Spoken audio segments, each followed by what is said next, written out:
Welcome to icon India. మనం everyday current రిలేటెడ్గా ఉన్నటువంటి క్వశ్చన్స్ని జీకే పాయింట్ ఆఫ్ వ్యూలో, కరెంట్ అఫైర్స్ పాయింట్ ఆఫ్ వ్యూలో డిస్కస్ చేయడం జరుగుతుంది. ఈరోజు మనం భారతదేశ వాణిజ్యానికి సంబంధించినటువంటి అంశాలపైన, కామర్స్ పైన క్వశ్చన్స్ని తీసుకురావడం జరిగింది. ఆ క్వశ్చన్స్ని గురించి ఈ క్లాస్ ద్వారా మనం చాలా క్లియర్గా డిస్కస్ చేద్దాం. ఓకే, సో మరి దీనికి సంబంధించి మనం డిస్కస్ చేయాల్సినటువంటి క్వశ్చన్స్ని గురించి ఇక నేను మీకు చూపిస్తున్నాను. సో వీటికి మీరు ఆన్సర్ చేసే ప్రయత్నం చేయండి. నేను తీసుకున్న ప్రతి క్వశ్చన్కి మీకు ముందే ఆన్సర్ తెలిస్తే ఆన్సర్ని కమెంట్ బాక్స్లో పోస్ట్ చేయండి. ఇక వీడియోని లైక్ చేసి మీ ఫ్రెండ్స్కి షేర్ చేయండి. మీరు ఇచ్చేటువంటి లైక్తో నేను ఇలాంటి వీడియోస్ మీకు చాలా అందించబోతా ఉన్నాను. సో ఇక ఫస్ట్ క్వశ్చన్ చూడండి. ప్రొడక్షన్ లింక్డ్ ఇన్సెంటివ్ పథకంలో 14 కీలక రంగాల కోసం మొత్తం ఎంత నిధులను కేటాయించారు? క్వశ్చన్ ఒకసారి ఇంగ్లీష్లో చూడండి. Under the production linked incentive scheme how much total outlay has been allocated for the 14 key sectors అని అంటున్నాం. సో ఇక్కడ ఆప్షన్స్లలో మీరు చూడొచ్చు. ఈ 14 సెక్టార్స్కి సంబంధించి ఆప్షన్ ఏ 1.5 లక్షల కోట్లు, ఆప్షన్ బి 1.97 లక్షల కోట్లు, ఆప్షన్ సి 2 లక్షల కోట్లు, ఆప్షన్ డి 1 లక్ష కోట్లు అనేటువంటి ఆప్షన్స్ని ఇక్కడ మీకు ఇవ్వడం జరిగింది. మరి ఆన్సర్ ఏమనుకుంటున్నారు? మీకు జెన్యూన్గా ఆన్సర్ తెలిస్తే మీ ఆన్సర్ని కమెంట్ బాక్స్లో పోస్ట్ చేయండి. మనం ఈ క్వశ్చన్కి సంబంధించినటువంటి ఆన్సర్ని గురించి డిస్కస్ చేద్దాం. సో భారతదేశంలో ప్రొడక్షన్ లింక్డ్ ఇన్సెంటివ్ PLI అనేటువంటి పథకాన్ని ప్రారంభించడం జరిగిందండి. ఈ పథకం ఉద్దేశం ఏంటి అని అంటే, భారతదేశాన్ని ఆత్మనిర్భర్ భారత్లో భాగంగా, అంటే స్వయంగా భారతదేశమే అన్ని సమృద్ధిగా తయారు చేసుకోగలదు అనేటువంటి సామర్థ్యాలని పెంపొందించాలి అని అంటే 14 కీలకమైనటువంటి రంగాలను గుర్తించి వాటికి సంబంధించి ప్రోత్సాహకాలను ఇవ్వడం జరుగుతూ ఉంది. సో దాన్నే మనం PLI అనేటువంటి స్కీమ్ అని అంటున్నాం, ప్రొడక్షన్ లింక్డ్ ఇన్సెంటివ్ స్కీమ్ అని అంటున్నాం. సో ఈ స్కీమ్లో ఎంత బడ్జెట్ని, ఎంత మొత్తం నిధులను 14 కీలక రంగాలకి కేటాయించారు అని అంటే మీరు చెప్పాల్సినటువంటి ఆన్సర్ 1.97 కోట్లు, 1.97 లక్షల కోట్లు, 1.97 lakhs of crores-ని ఇక్కడ కేటాయించడం జరిగింది అనేటువంటి అంశాన్ని మనం గుర్తించాల్సి ఉంటుంది. సో ఇది ఎందుకోసం కేటాయించారు అని అంటే భారతదేశంలో తయారీ రంగానికి సంబంధించినటువంటి సామర్థ్యాన్ని పెంపొందించేందుకోసం కేటాయించడం జరిగింది. ఓకే, ఇది ఈ క్వశ్చన్కి ఆన్సర్. నెక్స్ట్ క్వశ్చన్ చూడండి. PLI పథకం ద్వారా సుమారు ఎన్ని ప్రత్యక్ష మరియు పరోక్ష ఉద్యోగాలు సృష్టించబడ్డాయి? 5 లక్షల ఉద్యోగాలు, 9.5 లక్షల ఉద్యోగాలు, 15 లక్షల ఉద్యోగాలు, అలాగే 20 లక్షల ఉద్యోగాలు. ఒకసారి క్వశ్చన్ ఇంగ్లీష్లో చూడండి. Approximately how many direct and indirect jobs have been generated under the PLI scheme అని అంటున్నాం. So option A 5 lakhs jobs, option B 9.5 lakhs jobs, option C 15 lakhs jobs, option D 20 lakhs jobs అని అంటున్నాం.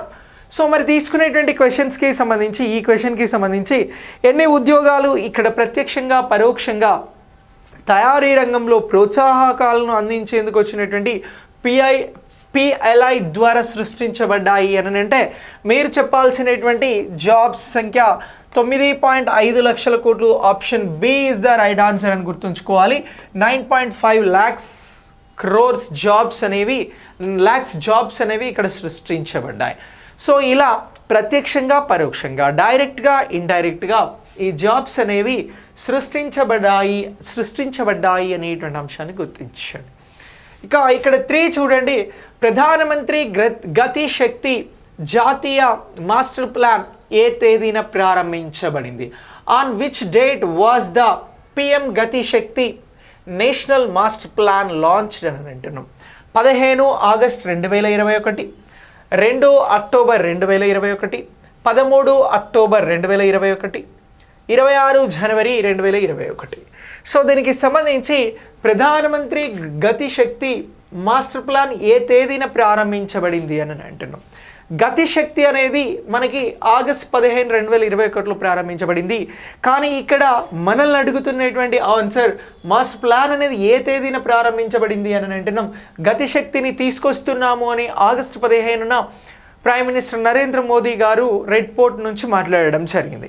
అయితే గతిశక్తి అనేది ఎప్పుడు ప్రారంభించబడింది అని అంటే మనం చెప్పాల్సినటువంటి ఆన్సర్ వచ్చి 13 అక్టోబర్ 2021 అని చెప్పాలి. సో ఇది ఏర్పాటైంది ఆగస్ట్, అయితే ప్రారంభించబడింది 13 అక్టోబర్ 2021. 13th అక్టోబర్ 2021 ఈ ప్రధాన్ మంత్రి గతి శక్తి నేషనల్ మాస్టర్ ప్లాన్ లాంచ్ అయింది అనేటువంటి అంశాన్ని మీరు గుర్తించండి. నెక్స్ట్ క్వశ్చన్ చూడండి. జాతీయ లాజిస్టిక్ పాలసీ NLP 2030 నాటికి భారతదేశంలో లాజిస్టిక్ వ్యయాన్ని ఎంతకు తగ్గించడం లక్ష్యంగా పెట్టుకుంది?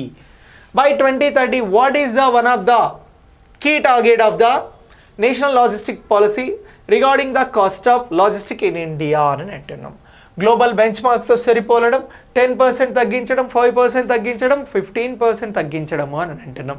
సో దీనికి ఆన్సర్ వచ్చి గ్లోబల్ బెంచ్ మార్క్తో సరిపోలడం, to match global bench mark అని అంటున్నాం.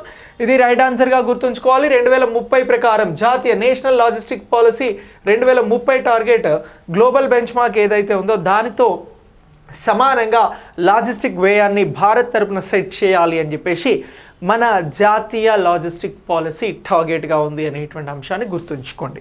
ఇక నెక్స్ట్ క్వశ్చన్ చూడండి. మేక్ ఇన్ ఇండియా కార్యక్రమం అధికారికంగా ఏ తేదీన ప్రారంభించబడింది? 15th August 2014, 25th September 2014, 2nd October 2014, 26th జనవరి 2015 అని అంటున్నాం. ఒకసారి క్వశ్చన్ ఇంగ్లీష్లో చూడండి. On which date was the make in India initiative formally launched? 15th August, 25th September, 2nd October, 26th జనవరి అనేటువంటి ఆప్షన్స్ని ఇవ్వడం జరిగింది. సో మనకి మేక్ ఇన్ ఇండియా అనగానే గుర్తుకు రావాల్సినటువంటి డేట్ 25th సెప్టెంబర్ 2014 అని గుర్తుంచుకోండి. అధికారికంగా లాంచ్ చేయబడినటువంటి కార్యక్రమం Make in India 25th September 2014. Okay, ఇక నెక్స్ట్ క్వశ్చన్ చూడండి.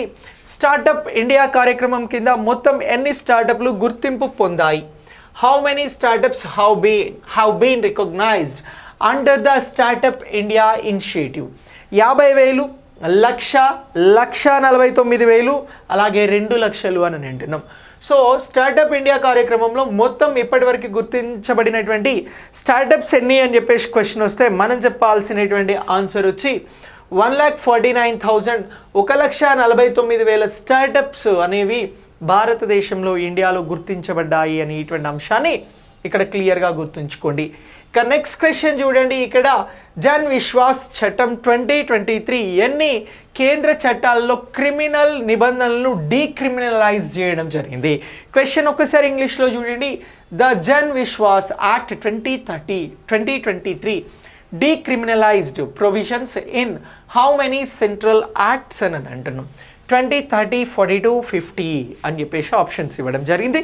ఇచ్చిన ఆప్షన్స్కి సంబంధించి ఆన్సర్ ఏంటి అని అంటే జన విశ్వాస్ చట్టం 2023 అనేది ఇంపార్టెంట్, గుర్తుంచుకోండి ఎగ్జామినేషన్ పాయింట్ ఆఫ్ వ్యూలో. ఇందులో 42కి సంబంధించినటువంటి యాక్ట్స్ని డీక్రిమినలైజ్ చేయడం జరిగింది అనేటువంటి అంశాన్ని మీరు ఇక్కడ గుర్తించాల్సి ఉంటుంది. డీక్రిమినలైజ్ పాయింట్ ఆఫ్ వ్యూలో అడిగితే మొత్తం ఈ 42 కేంద్ర చట్టాలలో 183 నిబంధనలని ఎన్ని అని అంటున్నాం? 183 నిబంధనలని ఇక్కడ మార్చడం జరిగింది, డీక్రిమినలైజ్ చేయడం జరిగింది అనేటువంటి అంశాన్ని గుర్తుంచుకోవాలి. సో ఇలా ఈ క్వశ్చన్కి ఇది right answer. Next, 1 district 1 product కార్యక్రమం కింద మొత్తం ఎన్ని ఉత్పత్తులు గుర్తించబడ్డాయి? క్వశ్చన్ ఇంగ్లీష్లో చూడండి. Under the 1 district 1 product initiative how many products have been identified అని అంటున్నాం? 500 ఉత్పత్తులు, 1000 ఉత్పత్తులు, 1256 ఉత్పత్తులు, అలాగే 1500 ఉత్పత్తులు అని అంటున్నాం. సో దీనికి సంబంధించి 1 డిస్ట్రిక్ట్ 1 ప్రోడక్ట్ అనేటువంటి కార్యక్రమం అనేది కేంద్ర ప్రభుత్వం తీసుకునేటువంటి ఒక ఇనిషియేషన్. ఇందులో మొత్తం ఎన్ని గుర్తించబడ్డాయి ప్రొడక్ట్స్ అని అంటే 1256. Option C is the right answer. 1256 అని చెప్పేసి గుర్తించండి. నెక్స్ట్ క్వశ్చన్ చూడండి. సెప్టెంబర్ 2024 వరకు ONDCలో మొత్తం ఎన్ని ఆర్డర్లు నమోదు చేయబడ్డాయి? సో ఇది డిజిటల్ కామర్స్కి సంబంధించింది. As of September 2024 how many total orders have been recorded on ONDC అని అంటున్నాం?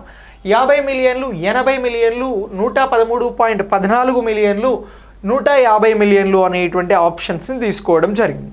సో ఇందులో ఎన్ని గుర్తించబడ్డాయి, ఎన్ని ఆర్డర్లు నమోదయ్యాయి అని అంటే 113.4 మిలియన్ల ఆర్డర్స్ అనేవి మనకి డిజిటల్ కామర్స్లో నమోదు చేయబడ్డాయి అనేటువంటి అంశాన్ని గుర్తుంచుకోండి. డిజిటల్ కామర్స్ పైన క్వశ్చన్స్ వస్తూ ఉన్నాయి. సో ఈ పాయింట్ ఆఫ్ వ్యూలో క్వశ్చన్ వచ్చినప్పుడు ఇది మనకు ముఖ్యంగా ఉపయోగపడేది. 2024-25 ఆర్థిక సంవత్సరం ప్రథమ త్రైమాసికంలో FDI ఇన్ఫ్లో వృద్ధి శాతం ఎంత? What was the percentage increase in FDI inflow in the first quarter of financial year 2024-25? Latest question కాదు, మనం దీన్ని గుర్తించాల్సి ఉంటుంది. సో దీనికి సంబంధించి ఇక్కడ ఎంత మేర ఫారిన్ డైరెక్ట్ ఇన్వెస్ట్మెంట్స్ భారతదేశానికి వచ్చాయి అని అంటే మనం చెప్పాల్సినటువంటి answer 26%. Option C is the right answer అని గుర్తుంచుకోండి. 2024-25 ఫినాన్షియల్ ఇయర్లో మనకు వచ్చినటువంటి ఈ FDIస్ని మనం గుర్తించాల్సి ఉంటుంది. ఇది ఇంపార్టెంట్. సో ఇలా మీరు ఈ కరెంట్ అఫైర్స్ని కామర్స్, బిజినెస్ మేనేజ్మెంట్, అలాగే కొన్ని సెంట్రల్ గవర్నమెంట్కి సంబంధించినటువంటి స్కీమ్స్ పాయింట్ ఆఫ్ వ్యూలో గుర్తుంచుకోండి. మనం మరికొన్ని డిఫరెంట్ కరెంట్ అఫైర్స్ని, మనకి ఎగ్జామ్స్ ప్రయారిటీ కరెంట్ అఫైర్స్ని డిస్కస్ చేద్దాం. ఈ వీడియోని మీ ఫ్రెండ్స్కి షేర్ చేసి మీరు లైక్ చేయండి, అలాగే కామెంట్ చేయండి. Thanks for watching. నెక్స్ట్ వీడియోలో మళ్ళీ కలుద్దాం. Thank you.